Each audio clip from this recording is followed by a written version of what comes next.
Bonjour tout le monde, j'espère que vous allez bien. Donc bienvenue dans ce vlog dans lequel j'ai l'honneur de recevoir Richard Daudet. Salut Richard. Salut Seb, salut les auditeurs, les spectateurs, Bien content que tu sois là parce que tu es moi un aussi. sacré shredder vrai de vrai avec tout l'artwork, si je puis me permettre, qui va autour. Et donc ça c'est encore plus génial. Yes. Est-ce que tu peux un petit peu te présenter pour les gens qui ne te connaîtraient pas encore, s'il te plaît?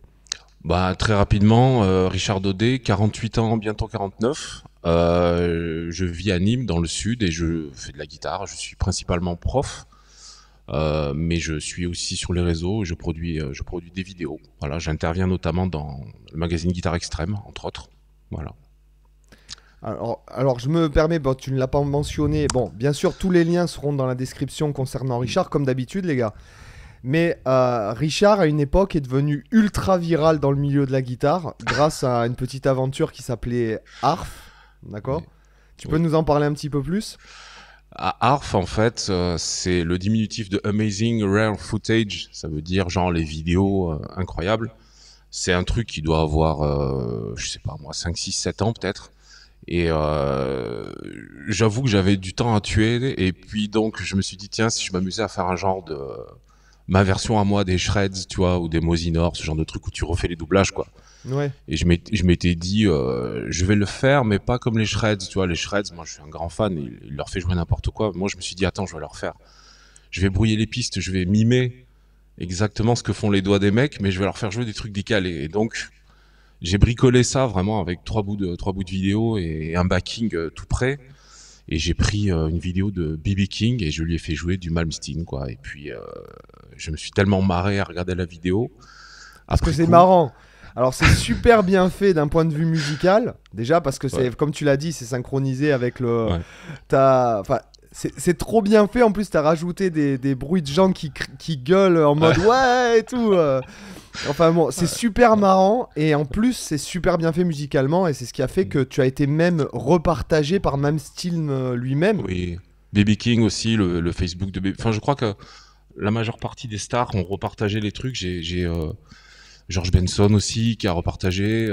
Enfin, j'ai même été contacté par sa team parce qu'il y en a un qui avait bugué. Enfin, David Garfield, le clavier, m'a contacté parce qu'il était tombé dans le panneau. Il avait partagé en croyant qu'ACDC avait joué la reprise de On Broadway de Benson. Et t'as Luke Hater qui lui met un commentaire dessous en lui disant non mais mec, je crois que c'est un prank en fait. Donc du coup, il y a Garfield qui m'a contacté et tout. C'est allé très très loin cette histoire. C'est allé très très loin. Voilà. Putain, c'est génial. Putain, franchement, Ouais, putain, c'est ouais. tellement énorme. Et puis même moi, je me vois en fait quand j'ai vu ça sur Facebook. Putain, je me suis marré. En plus, les mimiques et tout qui sont synchronisés avec la musique. Enfin, Euh, c'était trop et excellent quoi. ce que j'adore, c'est les espèces d'easter eggs au milieu. Il y a tout le temps Sweet Child O' Mine, où il y a tout le temps Thunderstruck qui traîne. Tu vois, c'est des trucs de prof de guitare, tu vois. Ouais, ouais, ouais, ouais. Ah, c'était trop bien. C'était Ouais, trop ouais. bien. En fait, c'est super bien fait parce que t'as vraiment un côté en plus très virtuose, etc. Et puis même stylistiquement parlant, c'était vachement Mhm. intéressant. Ouais. Donc, j'aimerais un peu savoir comment toi tu as commencé la guitare, quel a été ton parcours, quelles ont été tes grandes influences. Ben, j'ai commencé, je crois que j'ai eu ma première guitare à 15 ans, 15-16 ans. J'ai commencé à travailler sérieusement l'instrument à 16-17 ans. Euh, J'étais pas vraiment destiné à ça à la base parce que tout petit, j'avais un truc pour le dessin. J'étais dans le dessin, le graphisme, et avec un côté monomaniaque, donc je dessinais tout le temps. Et puis un jour, j'ai entendu le morceau de Michael Jackson sur lequel Eddie Van Halen a posé ce solo de légende. Et j'ai bugué complet et je me suis dit là, ça a été un tournant quoi. Ça a été le solo qui a été un tournant dans ma vie et du coup j'ai voulu devenir guitariste et donc voilà, je me suis fait offrir une guitare par ma mère et puis c'est parti. Je me suis entraîné dans mon coin. Après j'ai fait une école de musique, puis après j'ai commencé à faire le métier quoi.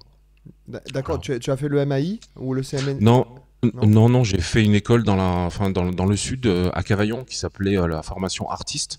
C'était Ouais. une formation professionnelle où j'ai fait la connaissance de mon poteau Franck Hermani, le bassiste. On était dans cette école ensemble.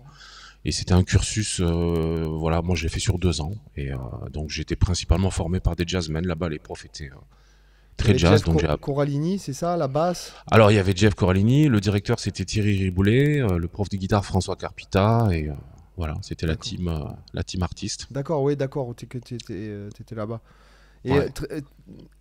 et t'as fait le métier, donc tu as fait orchestre. Ouais. Et j'ai fait du bal pendant au moins 10 ans, voire plus, ouais. Dans le Gard, là où j'habite. D'accord, ok.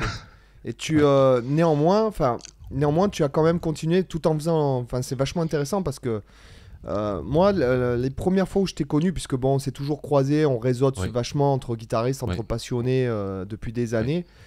Moi, quand je t'ai connu, je pense que c'est au début de Facebook, etc. Hmm. T'es une des rares personnes que j'avais vu qui maîtrisait en fait cette histoire de dé à coudre. Ah oui. Pour l'audience, j'explique, c'est en fait le dé à coudre, le métal vous permet virtuellement, le manche de la guitare continue le long en fait de la corde jusqu'au chevalet, et si vous voulez, l'objet métallique permet d'obtenir les notes en fait qui sont tout entre le haut du manche et le chevalet. Et ça a été, je pense que c'est Rontal qui a inventé ce Voilà. système. Rontal, tout à fait, qui a inventé ce système. Et Ron, que j'ai la chance de connaître d'ailleurs depuis plus de 20 ans maintenant. Ouais. On a collaboré quelques fois ensemble. Et voilà, c'est lui qui est arrivé avec ce truc-là. Et je me rappelle les premières fois où j'ai entendu les solos de Ron, c'était sur ces compilations que tu as connues. Ouais, Guitar Les, Hero euh, Compilation, si. voilà, les compiles Shrapnel, Guitar That Ouais, Rule the World, je crois. ouais. Et tu entendais ces notes ultra aiguës au milieu de Ron dans les gâteaux et en tapping. Et on a tous bugué. Et en fait, dans un magazine, il a montré simplement Ouais. qu'il avait un dé à coudre caché dans la main droite, quoi. Et du coup, voilà. Je me J'avais souviens de ce bossé cette magazine technique, où ouais. je me souviens dans ce magazine où il était, je crois que en couverture de leçon, il était assis sur les toilettes avec sa guitare gruyère là. C'est ça? Ouais, Après, il était en couverture, habillé en Père Noël. Enfin, il a tout fait, quoi. ouais. Et ça correspond à l'album The The Story of Adventures Bumble. of The Ouais, Adventures of Bumblefoot, ouais, tout à fait. ouais. Ouais. Il était cet Mm. album. Alors très dur à trouver cet album puisque je crois Oui. qu'ils ont été en procès avec Mike Varney, non? Un truc comme Ouais, ça. il avait des problèmes avec Varney, ouais, tout à fait. Je crois qu'il a pu récupérer ses droits et en fait, bon, pour avoir l'album, c'était La Croix et la Bannière, donc j'avais réussi à l'avoir. Franchement, c'était là, quand on a entendu ça, c'était l'hallucination, quoi. Ouais, complètement, ouais. Complètement. En plus, il a fait ça avec des bouts de ficelle. Il y a de la boîte à Oui, rythme. oui. Il a fait la basse lui-même. Il avait sa guitare acoustique à moitié pétée. Enfin, je veux dire, il a remis tout le monde à l'heure avec trois bouts de ficelle, quoi. Alors, juste pour la petite histoire, Rontal, c'est quand même un mec. Bon, c'est un mec qui a un génie musical puisqu'il a l'oreille absolue, etc. C'est un Mhm. mec qui a fait beaucoup de choses, qui s'est fait repérer par Mike Varney, qui est le dénicheur de talent, enfin des Guitar Hero. Et ce Mhm. gars-là, Rontal, il a fini dans Guns N' Roses, recommandé par Joe Satriani à Axl Rose, quoi, grosso modo. Ouais, Mhm. Tout à fait. c'est Ouais. ça, d'accord. C'est ça. Et, C'est là où il a explosé, ouais. et pour en revenir à toi, donc là, tu fais du bal, en fait, t'es intermittent du spectacle et tout. Non, j'ai arrêté il y a plus d'une dizaine d'années déjà. Ouais. D'accord. Ouais. C'est là que tu as créé l'école de musique de. Voilà, c'est ça. Et là aujourd'hui, les cours, mon école qui s'appelle Guitar Academy, je l'avais installée à côté de Brock Music, qui est un magasin, qui est une institution Dans le sud. dans le sud et même en France, parce que là, la nouvelle version est juste monstrueuse du magasin. Et donc les cours se passent directement dans le magasin maintenant. Donc là, j'ai la chance d'être directement dans le temple, quoi. Voilà. Ouais, d'accord. Voilà. Ce qui te donne une super visibilité, ce qui te permet d'essayer des milliers de guitares. Voilà, c'est ça. Ouais. Donc t'es au C'est très paradis. ouais, Ouais, c'est très compliqué quand t'es guitariste d'être dans Brock Music. C'est très compliqué. d'accord. T'as un peu envie de tout acheter, quoi. Ouais. Et pour en revenir, puisque bon, tu sais qu'ici on parle beaucoup de pratique, etc. Par exemple, comment tu pratiques aujourd'hui? Est-ce que tu organises, est-ce que tu as des méthodes spéciales que tu appliques à toi-même? Comment tu, J'ai- non, j'ai pas de méthode. Je fonctionne comme j'ai toujours fonctionné par phase. Voilà. Euh, il y a très longtemps, quand j'ai découvert Aldimola, voilà, je me suis plongé dans le Mediator, l'aller-retour.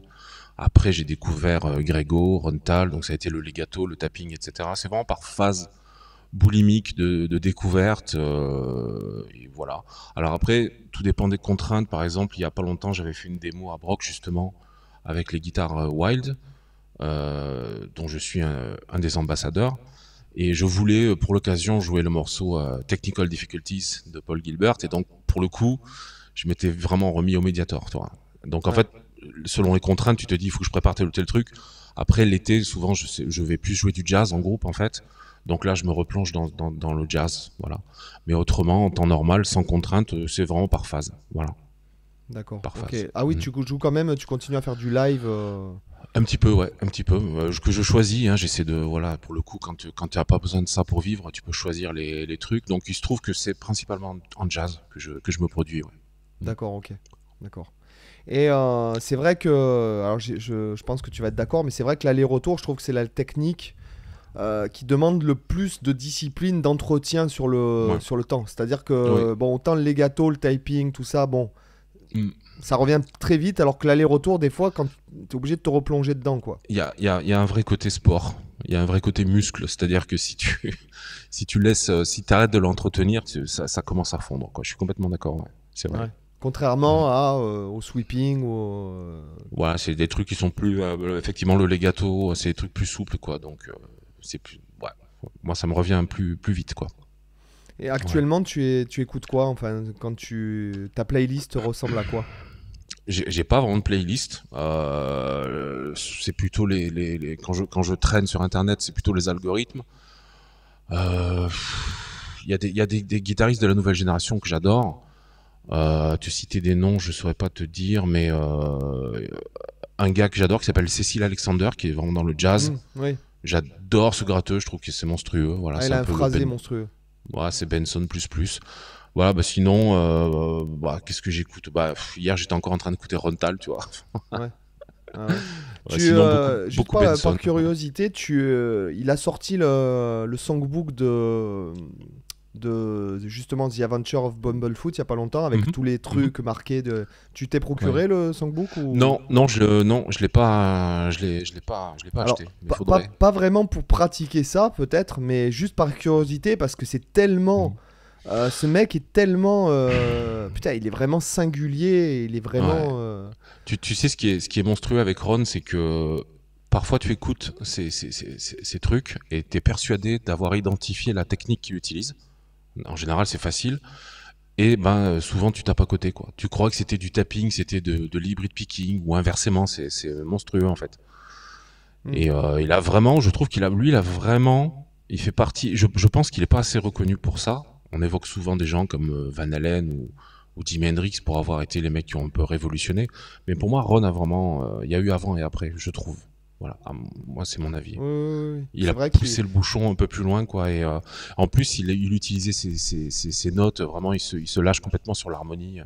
Oui. Des trucs dissonants ou des trucs magnifiques. Enfin, tu vois, t'as vraiment les deux, quoi. Ouais, il y a une créativité. Ah ouais, Ouais, ouais, ouais. Je suis d'accord avec ouais, toi. Ouais. ah Après, ouais. ça plaît ou Puis, ça plaît pas, bien ah sûr. oui, oui, oui. Mais après, Bien tu es sûr, bien obligé de sûr. reconnaître qu'au niveau, que ce soit de la créativité artistique elle-même, au niveau Ouais, de la sonorité des compos et la créativité guitaristique, ouais, surtout euh, ça, ouais, ouais. il y a quand même pas Parce qu'en mal de fait, trucs. en fait, t'as Shredder et Shredder, le Shredder qui rabâche des exos et qui se développe une technique de ouf, on connaît. Mais t'as aussi le mec super inventif et qui a la capacité de travail du Shredder. Ça donne Rontal, quoi. Ça donne des plans que personne ne faisait avant, quoi. Ah ouais, non, c'est clair. Et c'est Ouais, vrai il a ouvert vraiment même son truc de percussion. Enfin, il y a plein de ouais, petits ouais, gadgets entre ouais, ouais, guillemets guitaristiques qu'il utilise qui ouais. sont vraiment Ah ouais, super intéressants. il est fou. Ouais. Hein, tu l'as repiqué à une époque quand tu étais vraiment fan. Enfin, Oui, oui, non, oui, oui. tu Oui, l'as oui, vraiment repiqué. enfin, j'ai essayé. J'avais bossé notamment en guitare Suck, qui est son morceau Oui, néoclassique ouais, le truc hystérique encantolé là, là. Ouais, complètement fou, ouais. ouais. Ça, puis d'autres trucs, des trucs de The Adventures. Après, t'es jamais vraiment sûr d'avoir repiqué le bon truc avec lui, je te dis, parce que c'est très compliqué de deviner les doigtés qui sont utilisés, quoi. Ouais, ouais. C'est vrai Ouais, que ouais. Donc Guitar Sucks pour les personnes, je vous invite à aller écouter ce morceau parce que au niveau de la compo et tout, c'est vraiment créatif ouais, quoi. c'est Je veux fou. dire, c'est vraiment c'est un truc en quintolé avec du typing et après et en plus c'est joli quoi. Enfin voilà Ouais, en quoi. plus c'est beau, ouais, Franchement, c'est vrai. ouais Mm, ouais. c'est vrai. Alors, tu m'as dit en off que tu comptais te lancer maintenant dans la pédagogie. Alors, je sais que tu as fait des trucs pour la boîte où il y a Levi Clay qui bosse aussi. Oui, Lick Oui, Librairie voilà. Oui. m'avait contacté il y a, je sais pas, 6 ans à peu près, peut-être plus, je sais pas. Il m'avait contacté pour intervenir, pour filmer une vidéo. Et donc, j'ai filmé un cours, j'ai fait ça moi-même à l'école. Et puis pour le deuxième épisode, ils m'ont dit viens shooter directement à Londres. Et donc c'est là qu'on a fait le DVD avec le 51 Tapping Licks. Voilà. D'accord, ok. Ça a été une belle expérience. Et là, tu vas lancer. Alors, les gars, Ouais. dans les commentaires, comme d'habitude, je vous le rappelle 150 fois, il y aura tous les liens vers la chaîne ARF.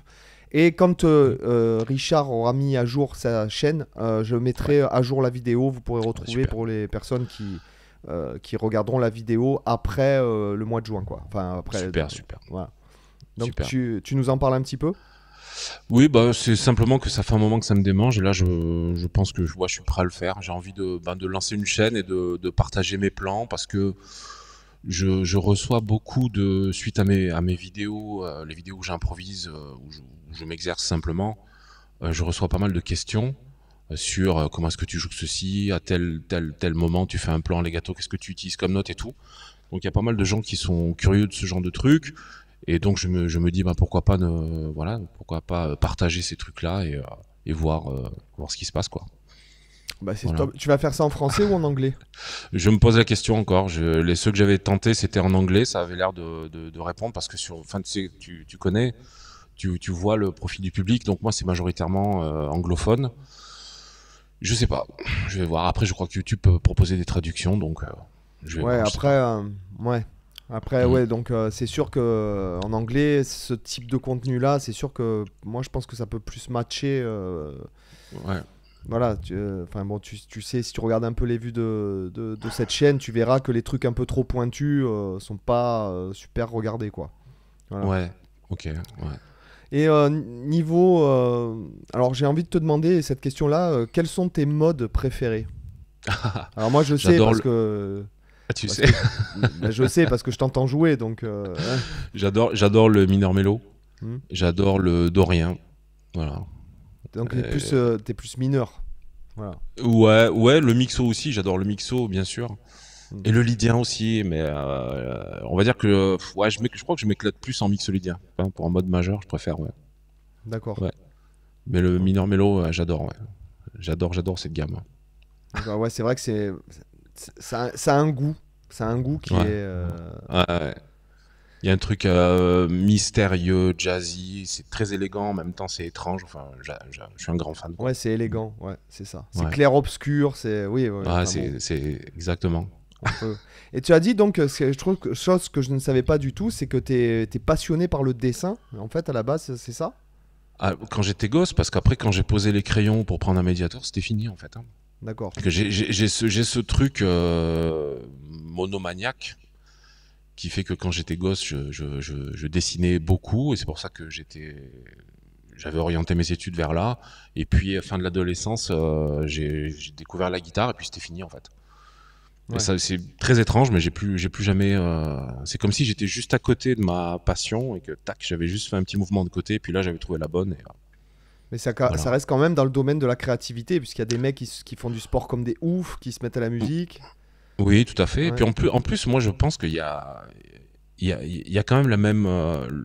Au niveau du cerveau, il y a un peu la même partie qui s'active parce que tu le sais, quand tu joues de la guitare, tu visualises, tu vois des schémas, tu vois des formes. Et donc, en fait, ça, c'est un truc que j'exploitais déjà avec le dessin quand j'étais môme parce que quand tu voyais la feuille blanche, ben, tu dessinais simplement ce que tu voyais, ce que tu visualisais. Et donc, en fait, c'est la même chose quand tu appliques ça à la guitare. Et c'est un truc que j'ai développé après. Je m'étais rendu compte que tu pouvais même débloquer des trucs techniques, des difficultés, sans la guitare. Simplement en visualisant. Et j'ai vraiment développé ce truc-là. Et je pense que c'est la même partie du cerveau qui bosse dans les deux cas.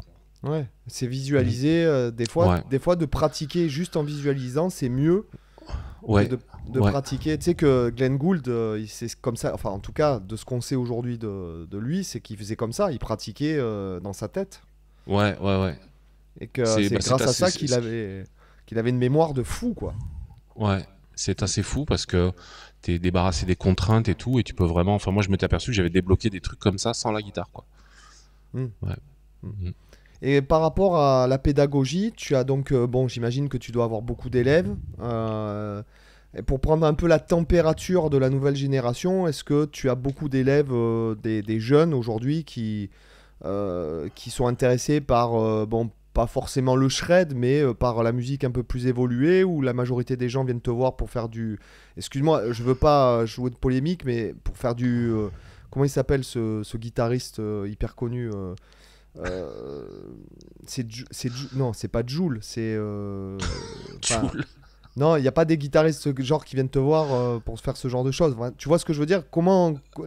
Quels sont les goûts des gens qui viennent te voir? Parce qu'ils savent, ils te trouvent, il y a des gens qui savent que tu es sur les réseaux et que tu es... Oui, bah, en fait, tout dépend du profil d'élève. Le mec qui me voit sur les réseaux vient vers moi pour des cours en live ou en visio, bah, justement pour travailler sur les trucs que je présente en vidéo. Il veut comprendre mon jeu, ou il veut qu'on développe son jeu. Souvent, c'est des gens qui ont un certain niveau.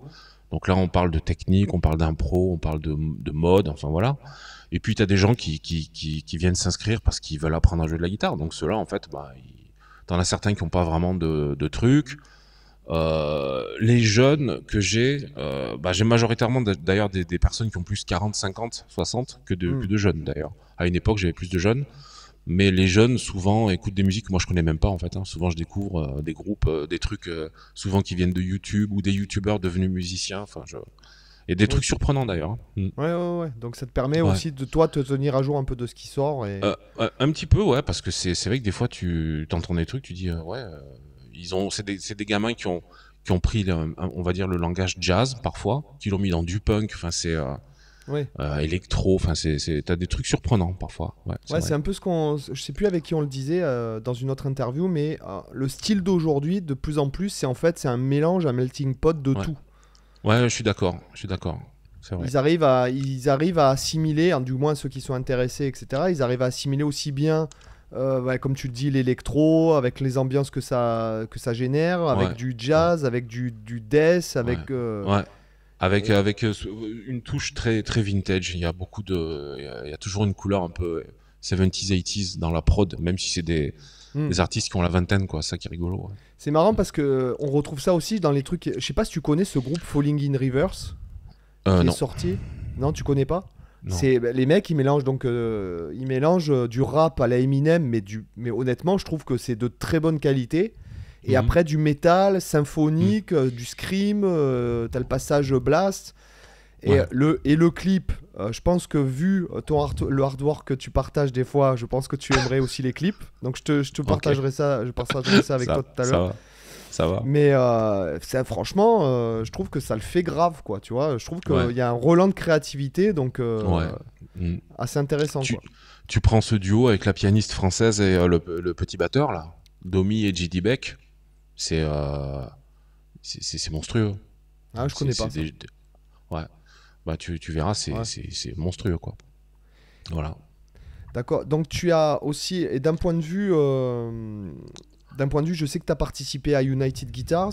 J'avais Ouais. vu, tu faisais un morceau. Bon, moi j'avais vu un morceau, je crois que c'était un peu reggae, où tu faisais un Ah, bah, solo qui déchirait avec.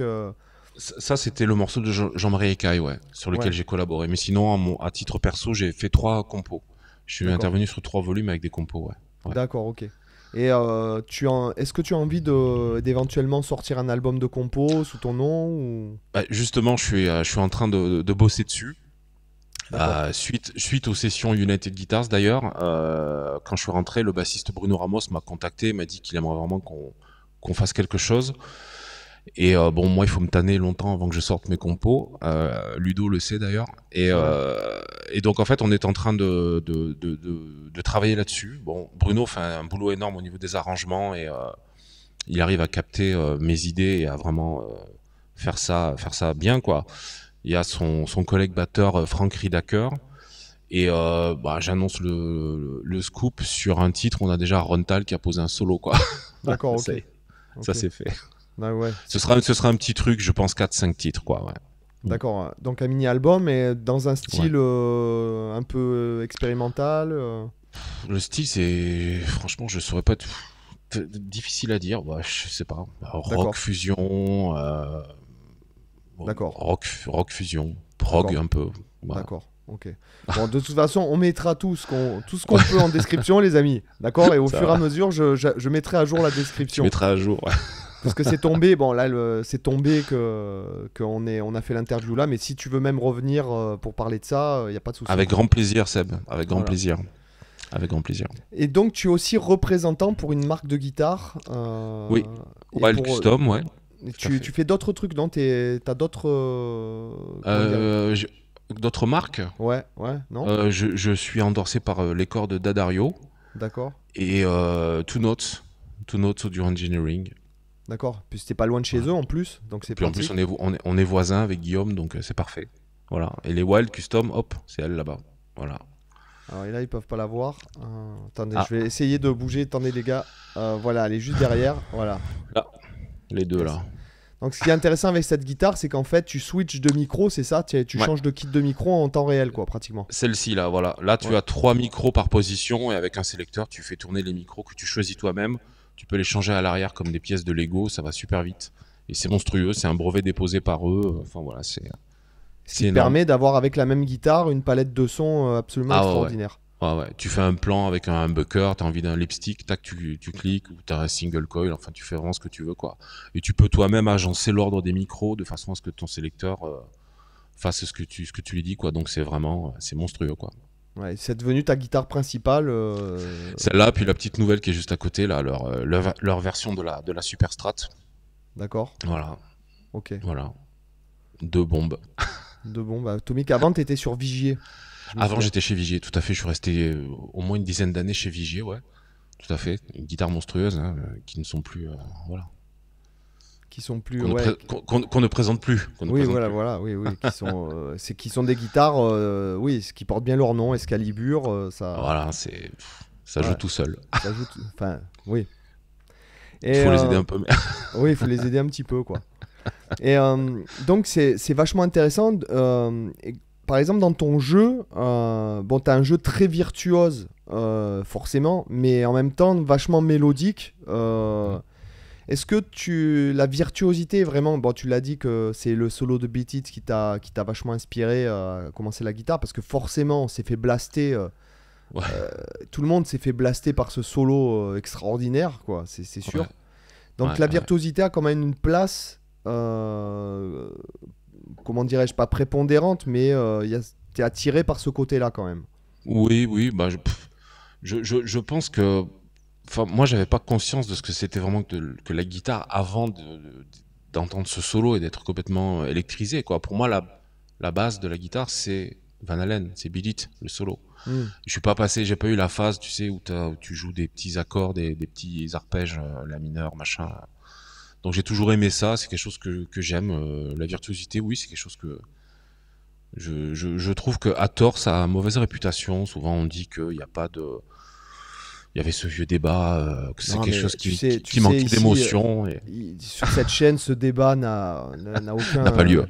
N'a pas lieu. Moi, je trouve ça tellement stupide, tellement Ouais, stérile bon. comme conversation que. C'est rigolo, c'est rigolo. Oui, c'est rigolo, mais c'est après, devenu kitsch. Ouais, c'est devenu absurde, même Ouais. voire absurde en fait. Mais Ouais. c'est vrai. Enfin, c'est marrant parce que je me retrouve un peu là-dedans, si tu veux. Moi, j'ai toujours été attiré par la virtuosité. Et comme toi, par exemple, quand j'ai commencé la guitare quand j'étais petit, pour moi, faire de la guitare, c'était faire des solos, quoi. C'était- Exactement. Ouais. Et c'est bien après que j'ai appris à Ouais. faire des accords, et j'ai même appris les accords seuls d'oreille, si tu veux. Parce que moi, pour moi, c'était faire des solos, quoi. Y a Moi pas aussi, de- j'ai appris des accords après, quoi. La honte, quoi. Voilà, après, quand tu commences un peu à fréquenter en étant adolescent et que les filles elles te demandent de jouer de la guitare dans les soirées et que Si tu tu peux fais pas. du tapping, ça marche pas, quoi. Non, ça marche pas. Du moins, si quand même, tu veux que je te dise, quand j'étais adolescent, ça marchait, quoi. Ah. Ça marchait quand même, je trouve, et je trouve que ça a décliné au fur et à mesure, tu sais, il y a eu la période DJ. Période internet et puis après bon Là, bah c'était fini. ouais, Là, c'était fini les quoi, gratteux, pour les c'était meufs. fini, quoi. Ouais, limite aujourd'hui si tu veux brancher, vaut mieux pas dire que t'es gratteux quoi. Voilà. C'est la honte, Mais- c'est un truc de vieux maintenant. Ouais, de boomer, ouais. Un truc de boomer, ouais. Donc quand tu enfin comme on parle de pédagogie ici, quand tu pratiques tous ces trucs, donc tous tes plans, etc. Est-ce que j'imagine que les plans, là, par exemple, tu utilises beaucoup le typing, mais c'est-à-dire ce que j'appellerais du tapping même main gauche. Souvent, tu commences par taper à main gauche et tu fais des typings complémentaires, comme par exemple si tu faisais une grande extension comme ceci. Quand tu travailles en fait tes plans, tu te fais un peu comme des études et après tu improvises avec ça. Oui, j'aime bien faire des études, justement. Ouais, j'aime bien faire ça. Il y a d'ailleurs un compte Instagram qui est spécialisé dans les transcriptions, qui a partagé 2 de mes études comme ça. J'aime bien bosser sur ces trucs. C'est une bulle un peu à part dans le travail guitaristique, tu vois. Tu t'arrêtes et tu cherches les notes qui te plaisent, voilà. Et à la fin, tu te retrouves avec un truc qui bombarde et qui est plutôt joli à écouter. Donc ouais, j'aime bien faire ça. Après, ouais, comme tu dis, forcément, ça s'intègre au jeu. Et après, quand tu as l'idée de balancer un arpège quelconque, parce que tu sais que la couleur va matcher, bah ça sort. En fait, tu peux le sortir sans forcer, en évitant justement, ça t'évite, tu sais, quand t'as un gratteux qui veut placer un plan, d'un coup il se met en mode concentration, tu le sens dans le solo, t'as une coupure, tu vois. Le mec s'arrête, il se fige et d'un coup il passe son plan. C'est un peu le moment où le mec passe en mode hyper vitesse. Justement, le but du jeu, c'est de le faire sans qu'on sente cette espèce de coupure, quoi. Voilà. Ouais. Que ça devienne totalement naturel comme. Ouais. Donc en fait, c'est la dernière étape du boulot parce que là, tu peux tout à fait réussir le plan assis chez toi tranquillement. Après, quand tu es dans le contexte d'un solo, bon bah, si c'est trop tôt, ça sortira pas, quoi. C'est là, il faut vraiment l'intégrer, quoi. Et ma question, alors moi je t'ai déjà vu forcément jouer jazz, je connais ton phrasé, etc. Lorsque quand tu joues jazz, enfin comment déjà as-tu appréhendé le jazz en fait? Est-ce qu'il y a eu quelqu'un qui t'a mis, bon, j'imagine que tu vas me parler de Benson. Ouais. C'est de cette façon-là que tu as appréhendé le jazz et après tu as... En fait, j'ai été formé par des jazzmen. Tous les profs que j'ai eus venaient du jazz, donc j'ai été forcément confronté à ce style sans pour autant l'aimer à l'époque. D'ailleurs, à l'époque, moi je voulais pas en entendre parler, c'était une musique de vioc et je voulais faire que du shred. Mais mine de rien, c'est quelque chose que j'ai travaillé. Et puis en cours de route, je sais pas, j'avais la vingtaine passée, d'un coup j'ai bugué. Je me suis mis à aimer le phrasé jazz parce que si tu veux, à cette époque-là, dans le truc shred, quand un guitariste part dans un trait, tu peux presque prédire la mesure suivante quand le mec part en groupe de 4, en groupe de 6, machin, tu vois, tu as un côté systématique. Le jazz, justement, donne ce truc imprévisible à la phrase qui m'a fasciné, en fait, parce que ça, tu perds pas en virtuosité, les types sont extrêmement loquaces, mais en même temps, tu peux pas prédire le prochain move, et donc ça donne un groove dans le phrasé qui m'a fasciné, ça, et le jeu out, et l'utilisation des tensions, pour moi, il y avait vraiment un mystère là-dedans, et j'ai été fasciné par ça, ouais. Et je le suis toujours, d'ailleurs. Ouais. Donc c'est comme ça que je m'y suis mis. Après j'avais bossé des trucs, les phrases de Pat Martino qui vont sur les accords mineurs 7. Et puis toujours en imitant ce que j'entends, par flemme de repiquer précisément les trucs, mais j'essaie d'imiter, j'entends les trucs, j'essaie d'imiter par mimétisme. Et à la fin tu construis ton vocabulaire, ouais. Pat Martino, c'est vrai que ouais, Pat Martino, phrasé en double croche. Voilà. Parfait. Super intéressant. Et puis même son concept, je sais pas si tu as vu la vidéo Quantum Guitar où il parle de son concept. En fait, il parle de son concept où il se dit que par exemple, s'il phrase la mineur par exemple avec une sensible ou même la mineure d'Orient, ça peut convenir réellement à plusieurs accords sur mi mineur 7, sur ré 7, etc. Donc en fait, il fait des genres de comment dirais-je, de canevas de phrases en se disant que cette phrase-là, elle peut convenir à X accords. Et donc, du coup, il phrase un petit peu comme ça. D'ailleurs, pour les personnes qui connaissent pas Pat Martino, je vous invite à écouter sa version de Days of Wine and Roses, qui est pour moi la meilleure version de ce standard, parce que c'est hyper mélodique, c'est hyper bien phrasé, ça groove. Et le son aussi, parfait, quoi. Ouais, c'est vrai. Ça, Benson, Pat Metheny, et puis après, il y a eu... Allsworth, voilà, moi je suis un gros traumatisé d'Allsworth, je sais que toi aussi. Ouais. Et je l'ai même vu à Montpellier il y a des années de ça, ouais. Ouais. Voilà. Alan, c'est le phrasé, c'est. Voilà. C'est les gens en fait, parce que bon, c'est vrai que j'en parle souvent puisqu'il y avait le podcast, etc. On parlait souvent soit de Malmsteen, soit de Allsworth, tous les épisodes. Donc c'était devenu presque, tu sais, un rituel. Running, Quand on n'en parlait rituel. pas, tu vois, dans le podcast, les gens nous disaient en commentaire comment ça, vous n'avez pas cité ni Malmsteen ni Allsworth dans cet épisode et ça ne va plus. Ingve ou Alan. Mais tu vois, j'en profite puisque toi tu connais bien son œuvre, parce qu'on peut parler d'œuvre. Il y a un niveau dans le phrasé justement quand on commence à avancer dans l'improvisation et on écoute le phrasé des gars en fait. Ouais, Et quand tu écoutes le phrasé d'Allsworth, t'as beau connaître le morceau par cœur, t'as beau l'avoir appris, tu l'as relevé, tu l'as écrit, etc. Ben, le phrasé, t'arrives encore à l'écouter en te disant ouah putain, là j'en ai des frissons d'en parler. Là c'est le phrasé, tu dis. Même chez les saxophonistes et les pianistes, on a du mal à trouver des gars qui phrasent aussi bien en fait. Le truc avec Alan, c'est qu'il avait dit, moi j'ai vu dans une interview qu'il était un grand fan de saxo, il voulait être saxo, mais ses parents n'avaient pas les moyens de lui payer un sax, du coup il avait pris une guitare. Mais je pense que ça explique beaucoup de choses, quoi, parce que quand tu l'entends jouer, il est plus proche d'un cuivre que d'une gratte, quoi. Et il a dû écouter, je vais te dire un truc, il a dû écouter un album de Coltrane en particulier où il est juste en tu le connais Non, mais il avait dit que je crois Interstellar Space. Ouais. Voilà.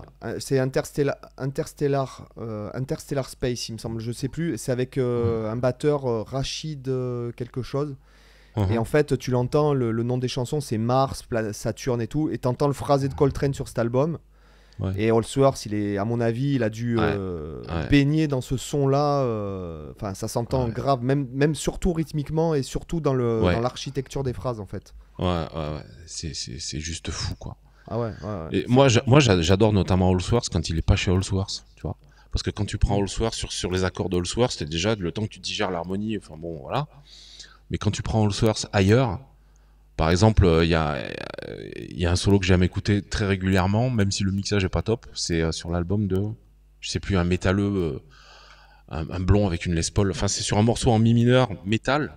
Tu vois, ça s'appelle Forest of Feelings, je crois. Voilà. Et t'écoutes Alan sur un truc en mi métal. Je trouve ça génial parce que tu vois, il pousse les murs. C'est-à-dire harmoniquement, tu te dis, mais c'est là que j'adore quand tu l'entends dans un truc monolithique.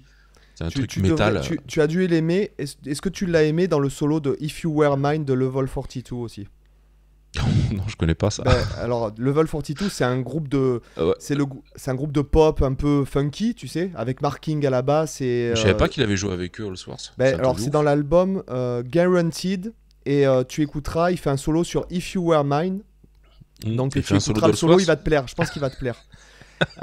Et il y a aussi un live, alors si ça t'intéresse, il y a un live YouTube de Level 42 où il y a Allsworth qui joue tout le concert avec eux. Wow. Et alors, franchement, c'est pas ouf. Voilà, le live n'est pas ouf. Mais je vois D'ailleurs, j'ai relevé le premier phrasé là, de Forest of Feeling où c'est un truc symétrique.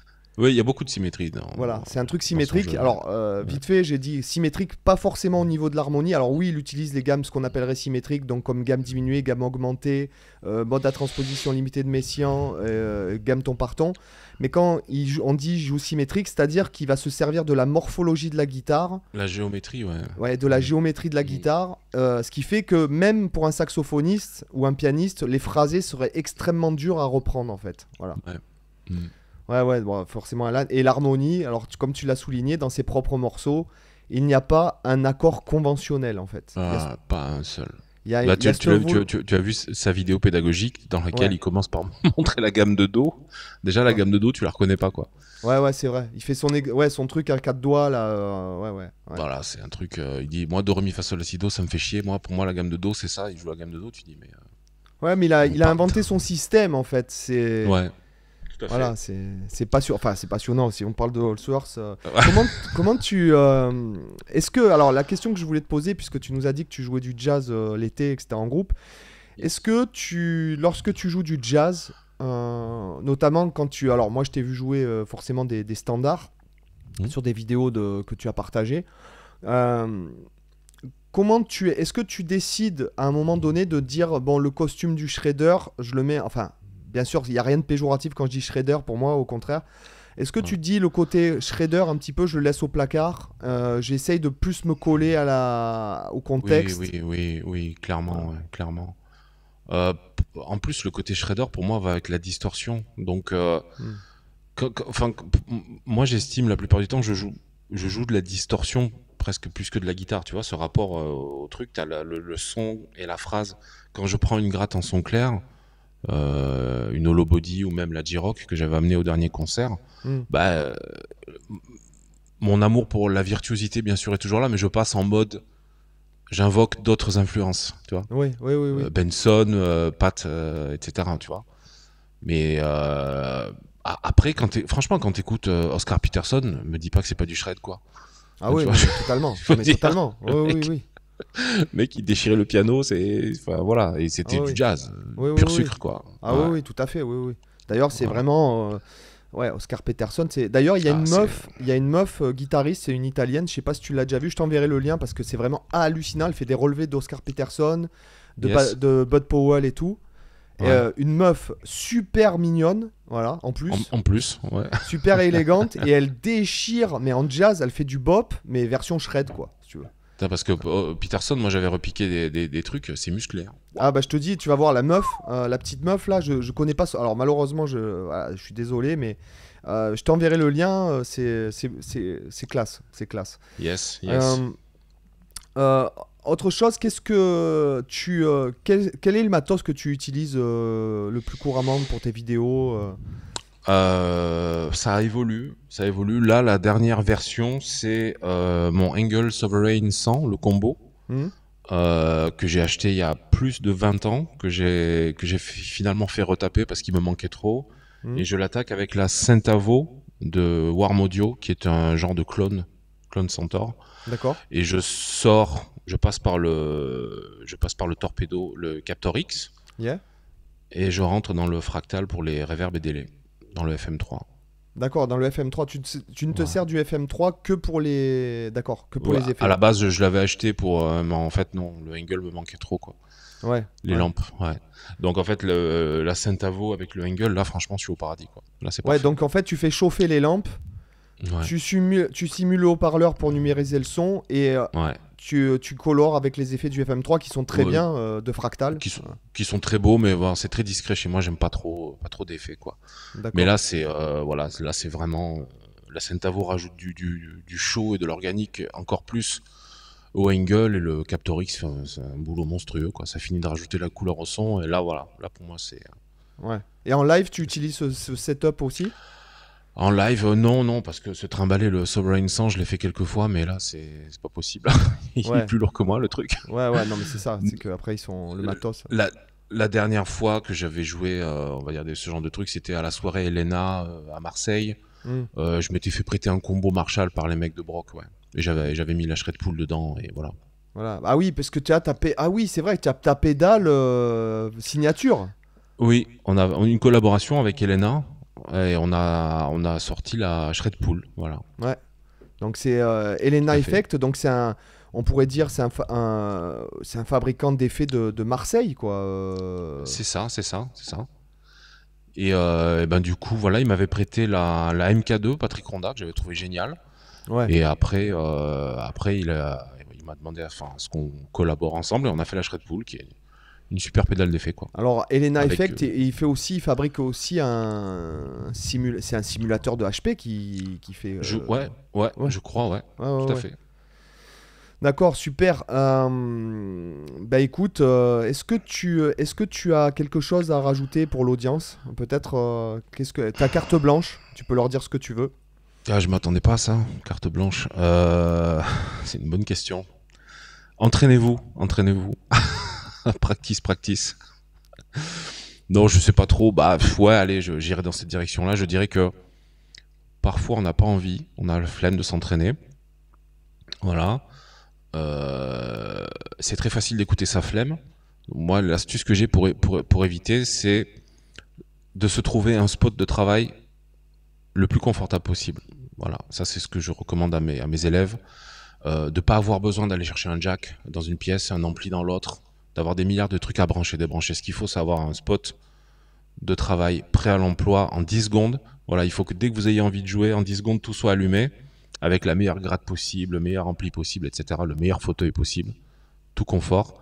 Ça, c'est déjà, ça va vous aider à combattre la flemme. Voilà. Il faut pas qu'il y ait trop de trucs à brancher, débrancher. Et puis, si vous n'êtes pas inspiré, allez-y quand même, parce que souvent, quand on cherche, on trouve. Voilà. Moi, plein de fois, il m'est arrivé de pas être inspiré. Je prends la guitare et je suis toujours étonné de voir qu'une demi-heure après, j'ai trouvé quelque chose que je savais pas jouer avant, quoi. Tu sais. Mais si tu te mets pas sur la guitare, tu le trouveras pas. Donc en fait, il faut y aller. Puis souvent, en cherchant, on trouve des trucs. Donc ça vaut toujours le coup. On est toujours gagnant. Voilà. C'est de réduire la résistance à la pratique, en fait. Déjà, dans un premier temps, ouais. Il faut trouver que le spot, il faut dès que t'as une petite envie de jouer tout de suite, c'est 10 secondes, t'es installé, t'as le son qui tue, la guitare qui tue. Faut faire en sorte que ce soit tout de suite prêt. Et même quand on n'est pas inspiré, ça vaut quand même le coup d'y aller parce que moi, je te dis, j'arrive toujours à en tirer quelque chose, quoi. Toujours. Parce que j'imagine que quand tu sors d'une journée de cours de travail, parce que ce qui est bien quand tu donnes des cours en présentiel, ça te permet de pratiquer aussi. C'est ce qu'on disait. Oui, après, pour moi, c'est deux trucs différents. Moi, je suis tout à fait capable de me poser, de jouer pendant 2 heures en rentrant d'une journée de cours, ça me dérange pas parce que c'est pas la même chose en fait. Oui, tout à fait. C'est vraiment, c'est autre chose, quoi. Moi, comme beaucoup de gratteux, c'est mon job, mais c'est aussi ma passion, c'est aussi mon loisir. Enfin, donc bon, c'est. Oui, c'est ta vie. Ouais, voilà. C'est ça. Ouais, c'est ta vie. Donc ça va. Bah écoute, en tout cas, je suis vraiment très heureux de t'avoir eu, sur la chaîne. Franchement, depuis le temps que je m'étais dit que j'aimerais bien t'avoir, tu vois. Merci à toi. Merci, écoute... c'est très gentil de m'avoir reçu. Et écoutez les amis, moi je mets tout dans la description, en fait, tout ce qui concerne Richard, les infos, je les mettrai à jour au fur et à mesure parce que voilà, c'est cool. Yes. Et sur ce les amis, moi je vous dis à demain pour une autre vidéo. Bye bye, ciao. Ciao les gars.